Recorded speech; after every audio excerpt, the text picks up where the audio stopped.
Yamakadai kuterera panguva dzino ndiyo channel yenyu inonzi Kulian TV apo patinokupai ma-updates nawu nezvinhu zvakasiyana siyana zvinenge zvichiitika nekutora nzvimbo munyika yekwedu. Right, iko zvinezvi patiri kusangana kudai so tiri kuti nyaya yasvika kwa mvura yacheka makumbo handiti.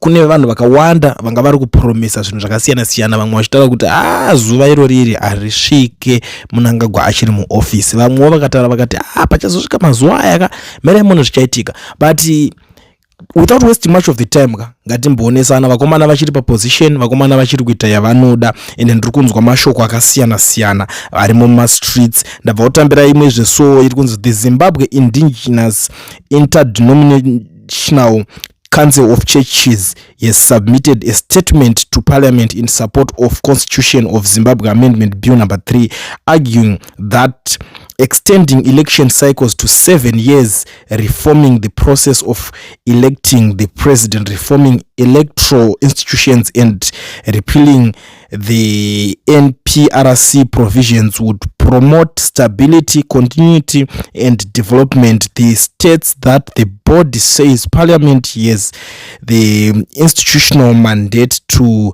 decide on following the bill after public consultations. Ndo iri panapa ikai.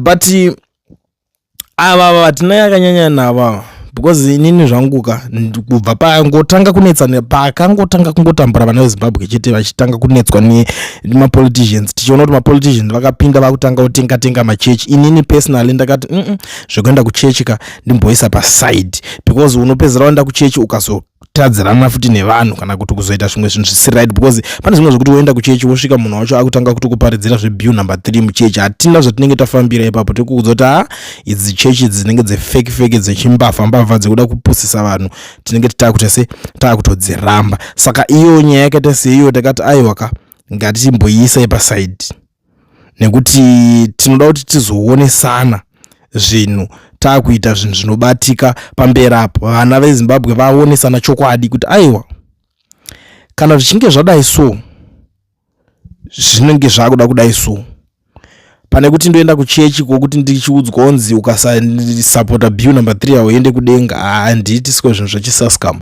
Saka nyaya idzodzo ndakagara tadziramba. Nawo gadza timboona pane magenerals anga vari kunetsa nguva yese kumashure kwesoko, ana Winston Sigauke Mapranga varuma vanga vari kudya gaka, to be very honest. But patasvika iko zvinezvika tiri kuti chiko last day it was supposed to be nhasi musi wa 17 handiti musi wa 17 May iri Sunday, but zvayaita Sunday zvinhu zvinova izvo zvakonzeresa kuti hazvichakwanise kupfurira kumberi nekuti musi weSunday anenge asiri working day. Saka kureva kuti last day is going to be musi weMonday, ndo mangwana handiti Monday ndo mushango uri musi wekupedzisira vanhu vanoita masubmissions avo vachirowa masubmissions.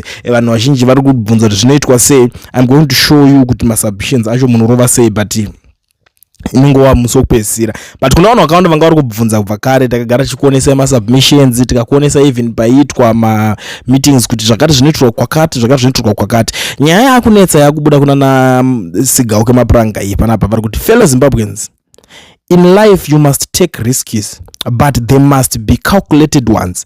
Do not be pushed by pressure from people around you. Do it at your preferred time, when the ground is firm and the objective is clear. Haste breeds mistake, strategy wins wars, not noise. I hear your voices loud and clear all over Zimbabwe, from the streets of Harare to the villages in Matabeleland, from the farms in Mashonaland to the mines in Midlands. The cry is the same. I repeat again, atis kuda kubika mbodza.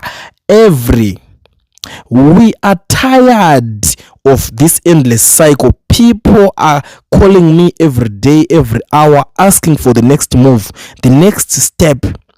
The pressure is real, but we will not be rushed into reckless action. We do not want Mnangagwa and his Zvigananda to be aware of our plans.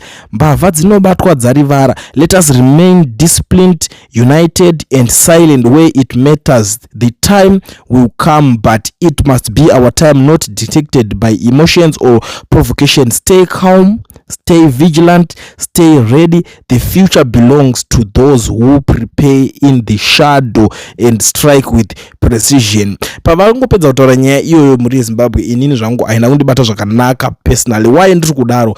Because isusu patinenge tichibhiliva mune madhara aya, magenerals aya, kuti vanokwanisa kungoita anything kana kuti help vanokwanisa kupa vana veZimbabwe, help yakafanana nekuti zvoni tinotarisira kuti muna 2017 pane help yakabvisa Mugabe yakanga ichibva nekune masoja, handiti iyo yakazodeclare kuti yanga isiri kuzvayo asi yanga iri Operation Restore Legacy. That action yakabva nekune madhara iwaya.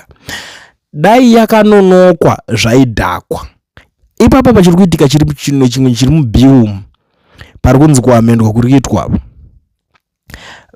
These guys vanga vari busy kuimba, vice president Chiwenga anozodai sozodai ndio afa opinda.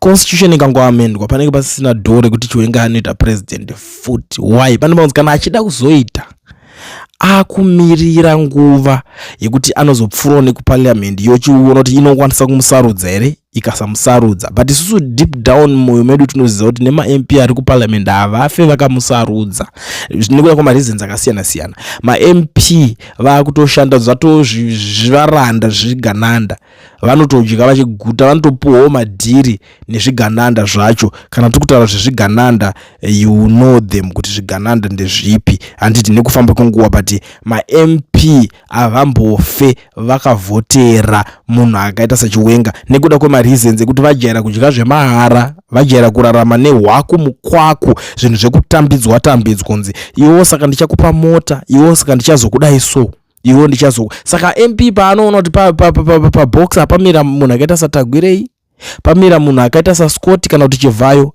ipo panzi naChiwenga.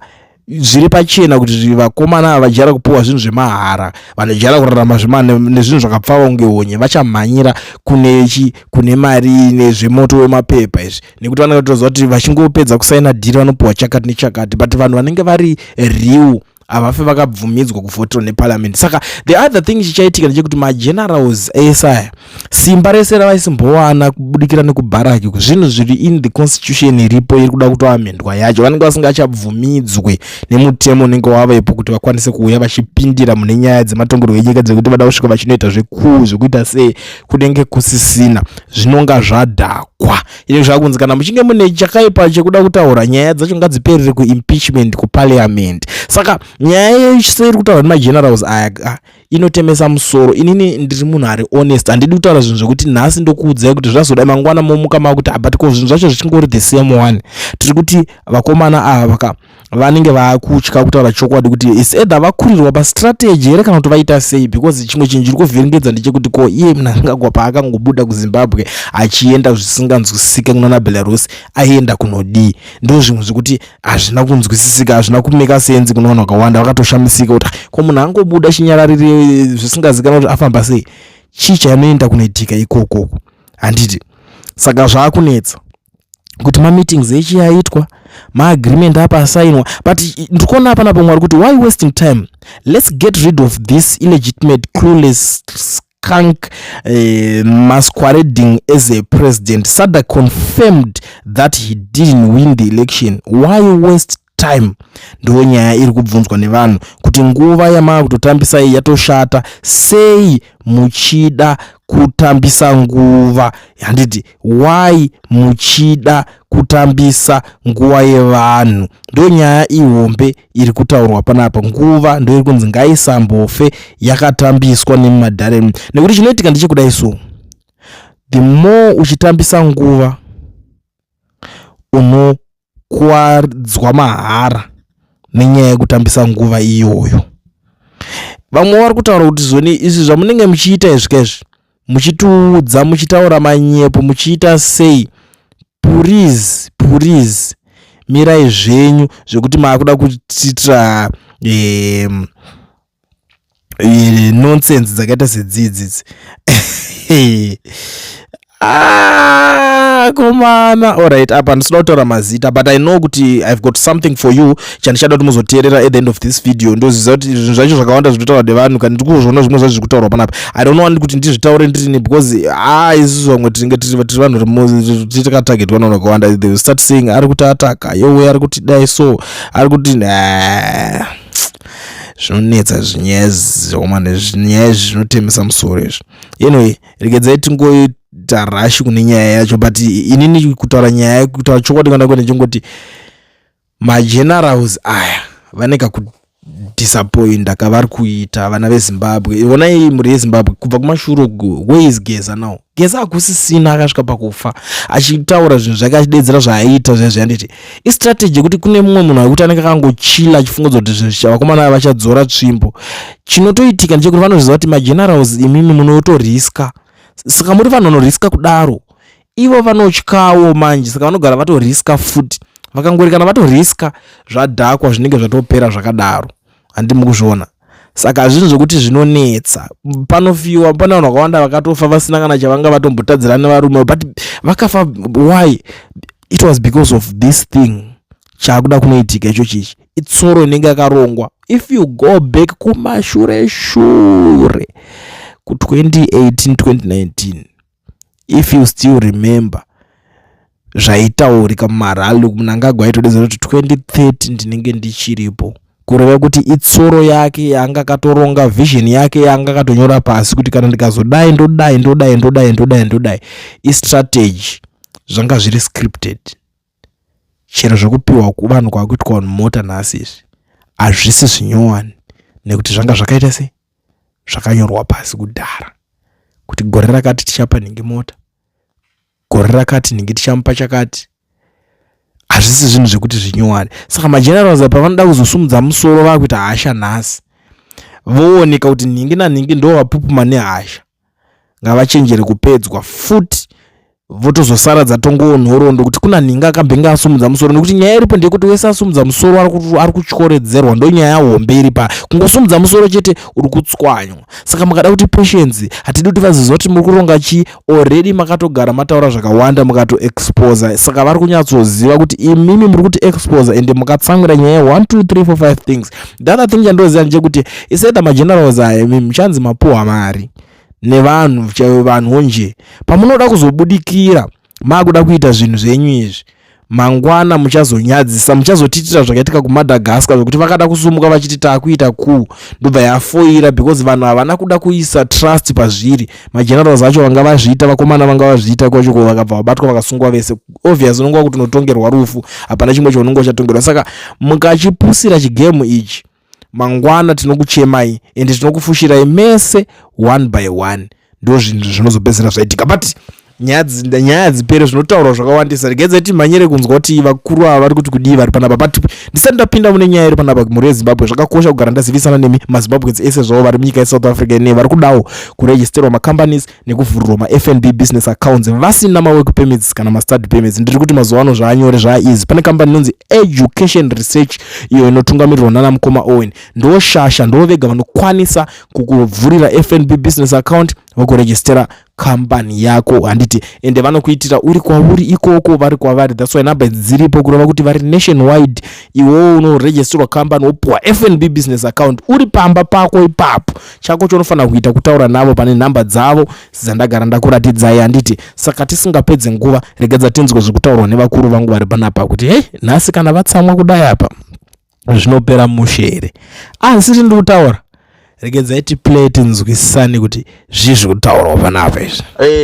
Apo pamhepo Kulent radio tiri kuinzwa Kulent, kwakadii baba? Right, ndakambotaura paya kumashure uko uchingotaurawo dziri nyaya ndikati handisi kudhisa munhu asi ndoda kutaura chinonzi chokwadi. Kulent musandimaka, ini ndoda kutaura chokwadi. Ndakambotaura paya ndichitaura nenyaya yaGambakwe kuti Gambakwe munyepi mukuru. Uyu womusoro mukuru uyu munyepi mukuru. Ndiudzei, nyika yese yanga yakateerera news dzinobva kuna Gambakwe. Gambakwe achitaura kuti izvinezvi vaMnangagwa vatori kunonzi kuti kuDubai, vari kuDubai, handifungidze kuti vanodzoka. iyo Mnangagwa ati wekuZimbabwe. Handiti ndaida kuzama kuti vanhu vapruvhe kuti Gambagwe munyepi mukuru, munyepi mukuru. Hamene kuti nyaya dzaanenge achitaura anenge adziwana kupi, anenge adzudzwa nani, hameti anodziwana papi nyaya dzaka Gambagwe ari right. Gambagwe musoro wake unotora mushere kandi chaizvo. Imbondibvunzirewo Gambagwe kuti Gambagwe asati wakupenga here? Uri kutaura zvokuti Mudhara Mnangagwa ari kuDubai, Mnangagwa anga atodzoka manhero acho atodzoka ari kuZimbabwe. Kuseni kwacho muko achinyepera vanhu kuti